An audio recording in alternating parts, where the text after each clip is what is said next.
So good morning everybody, welcome for our lesson today, social study. We are going to talk about problem facing tourism.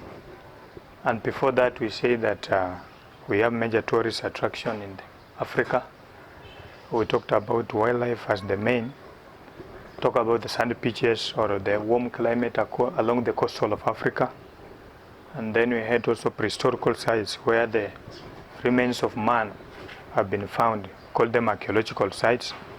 And when we talk about the remains of man, then we are looking at the fossils and also the artifacts, the remains of tools and weapons.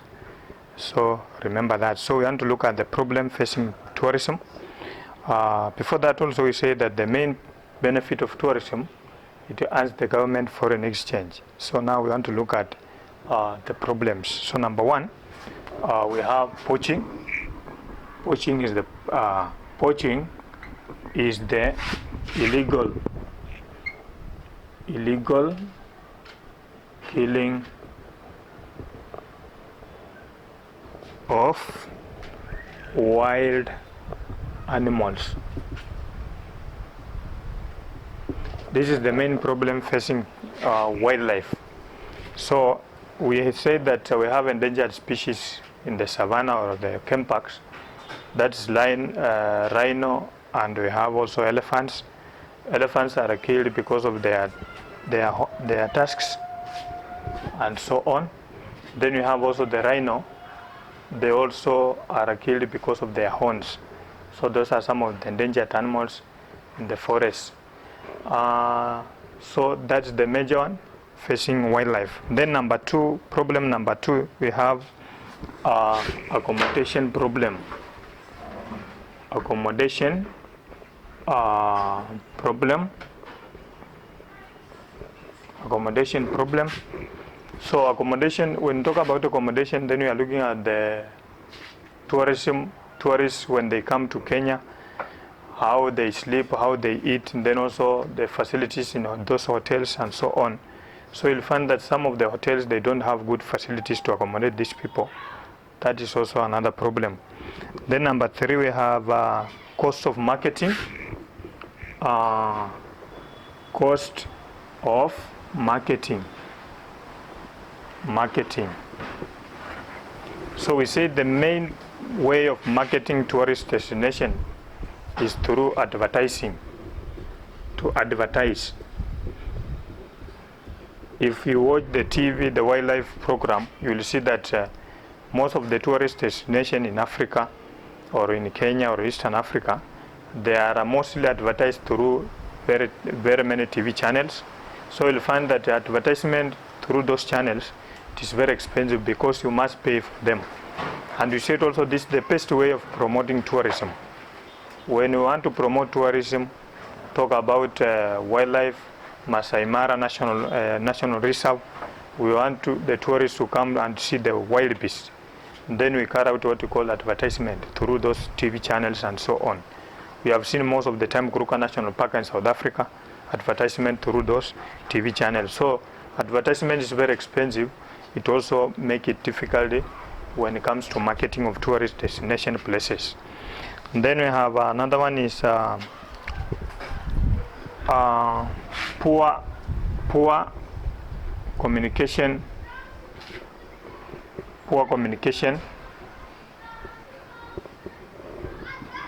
and transport facilities. So you'll find that roads that leads to the national park or national reserve, they need to be well maintained so that when the tourists come, they find good facilities. We have also said lodges and hotels also, they need to be in good condition. So you'll find that most of the time you'll find communication facilities, and then also we have transport facility like roads leading to the national parks. They are not well developed or they are not well maintained. So at the end of the day it becomes a problem when the tourists are touring the different destinations within the region. So that one is also another problem. Then we have also we have another one called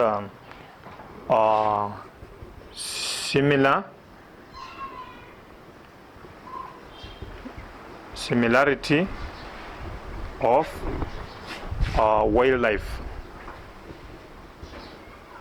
Remember, we said wildlife is the main tourist attraction in Africa, in Kenya, in Eastern Africa. So you'll find that when you go to Kruger National Park, South Africa, we have buffaloes, we have lions, or the big five, they are there. When you come to Serengeti National Park in Tanzania, you'll find also we have more the same. When you come to Masai Mara, Nairobi National Park, you'll also find the same species of animals found in those regions. So you'll find that this similarity also, it is a problem because the tourists may choose to go on one side that is well developed than the other. So this one also is another problem. Then we have also another one called taxes. Taxes or a fee. So the fee charged for the tourists entry into the national parks or tourist destination areas are very expensive. So the government is taxing very high, so this one may discourage away the tourists. That one is also another problem. Then also we are saying that we have political instability. Political instability.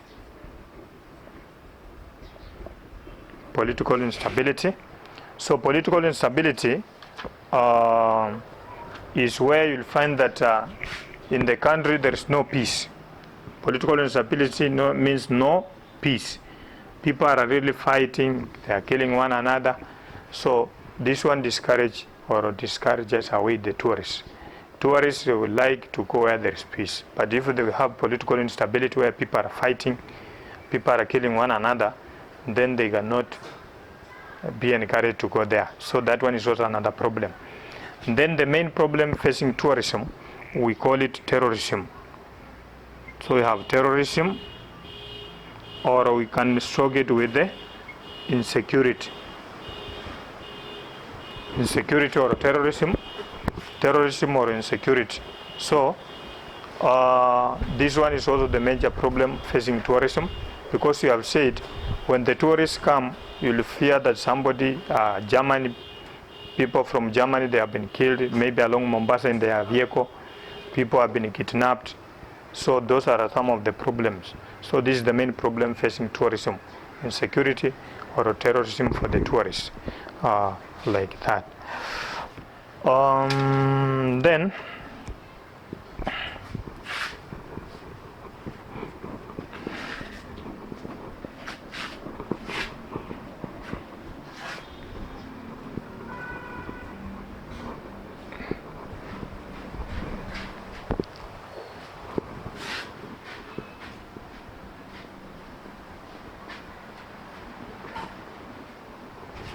benefits of tourism or the importance of tourism.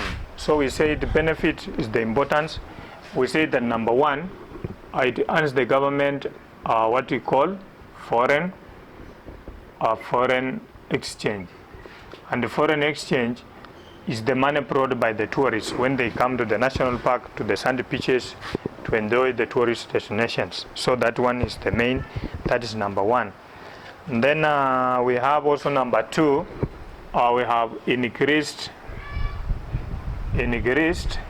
economic activities. So we have increased economic activities. This is where you'll find that now economic activities will increase. How? The farmers will grow more crops, will sell chicken to the hotels for the tourists, will sell crops, harvested crops to the hotels for the tourists. So this one will lead to economic growth. Then also we are looking at the development of infrastructure like roads and transport and communication. This one also will develop because more tourists are coming. So this one also leads to economic development. When we look at economic development, then we are looking at the general development of a country in terms of agriculture. We have also transport and communication and all sectors. So tourists contribute to high economic development because foreign exchange is the money that is used also to carry out these activities and so on. Then, so tourism also creates employment. It creates employment. So employment, very many people have been employed in the tourism sector. For example, we have the tour guides. those who guide the people through the national parks or tourist destination areas, the tour guides. And then we have the wardens. Wardens are those police officers who take care of the wildlife in the forest. So they ensure that those wildlife are safe, especially the endangered species like the lion, that is elephant. And then we have the rhino. So these people have been employed. We have pilots who also take care of them around the parks and so on. So that is employment. Then also we have another one. Tourism also leads to improved living standard. Improved living standards. So we have said that people are employed in this sector. At the end of the day, at the end of the month, some people get some money from their employment, and then they improve their living standard, because they will build good houses, they will take their children to good schools, they will also establish business. That's improving living standard. It's because of tourism, because they are employed. After getting that money, then at the end of the day, they improve their standard of living. And then also tourism encourage the local industries. 5. So tourism encourage growth of local industries. Local industries. Local industries, for example, we have grafting or carving. For example, when you go to Mombasa, you'll find when the tourists arrive along the Indian Ocean, we have the Maasai. Maasai are along there with the curios. We call them curios. They carve the carvings from the wood. They have carved something like a giraffe from the wood, something like a crocodile from the wood, something like we have birds from the wood. So the tourists feel very good by buying these items. So this is a form of industry. Remember, when you're looking at traditional industry, this is just a form of industry. So this is also a form of development of industries and so on. Then also we have very many things processed along those areas which the tourists also buy and so on. We have shoes decorated very well in Maasai attire. They also buy those, so as a form of local industry development. And then also we have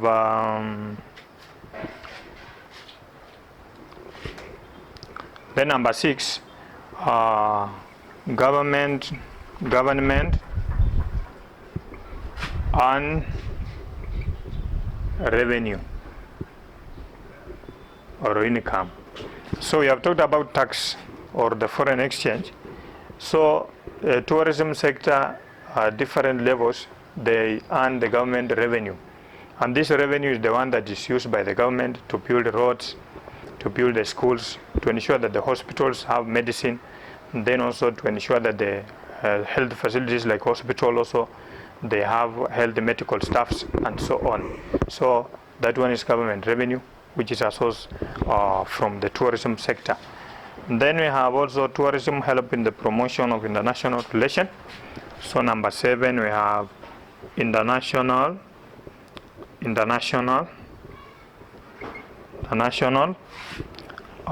relations. International relations.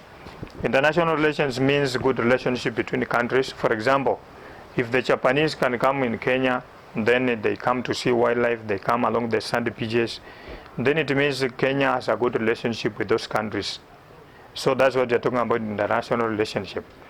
If the Americans can come along the Indian Ocean, along the in Masai Mara National Reserve, Nairobi National Park, then it means we are creating a good relationship between Kenya and America and any country in Africa as a whole. So that is also very important. And then lastly, transport and communication services. So improvement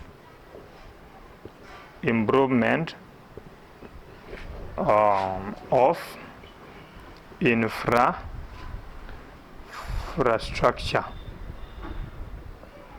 improvement of infrastructure. Infrastructure include roads, we have hospitals, we have transport and communication facilities, and so on. That's what you call infrastructure. And then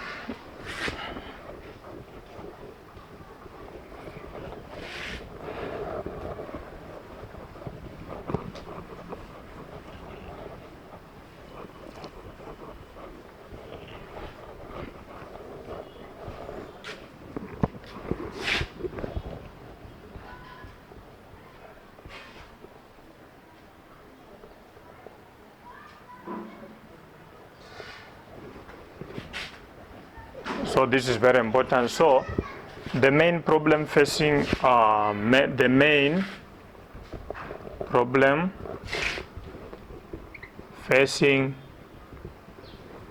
wildlife is poaching. Poaching. We have said poaching is the illegal killing of wild animals. And then the main problem facing tourism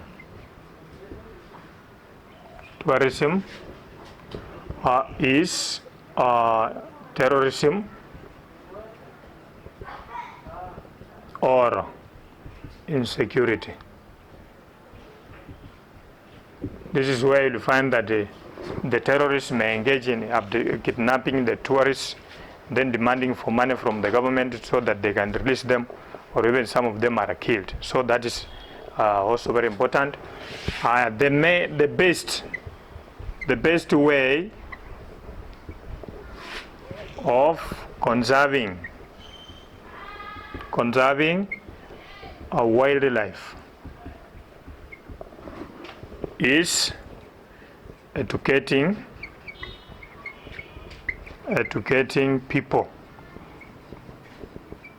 on the importance of wildlife, or also we call it public awareness. So, like what I'm doing right now, I'm educating on the importance of wildlife. So that is what we call public awareness. So this is the best way of conserving wildlife. Because when somebody has been educated about the wildlife, then you will not go around and kill the wild animals. Then we have another one called the best way of managing or controlling human wildlife conflict is electric fence across the park. So human wildlife conflict means you have seen that hyena might move from the national park or the game reserves. Then they start disturbing people in the community by eating maybe the goats of the farmers. Maybe the elephants may also destroy crops of the farmers. That's what we call now human wildlife conflicts. So the best way of managing this, we shall erect an electric fence across the park, so that when the elephant or hyena comes near to the electric fence, then it will get shocked and then you go back to the national park or national reserve. So that's the best way. We can't carry out education here. Education, we only say, is the best way of conserving wildlife. So remember that. Then we have said that the main tourist attraction is wildlife. So the main tourist attraction, whether they asked you Africa, we have Eastern Africa or Kenya, is wildlife. Then along the sandy beach, along the coast, at the coast, we have said is sandy beaches, like that. So remember that. So thank you. We shall continue with the tourism in Africa. We have just looked at Kenya and Eastern Africa. Thank you.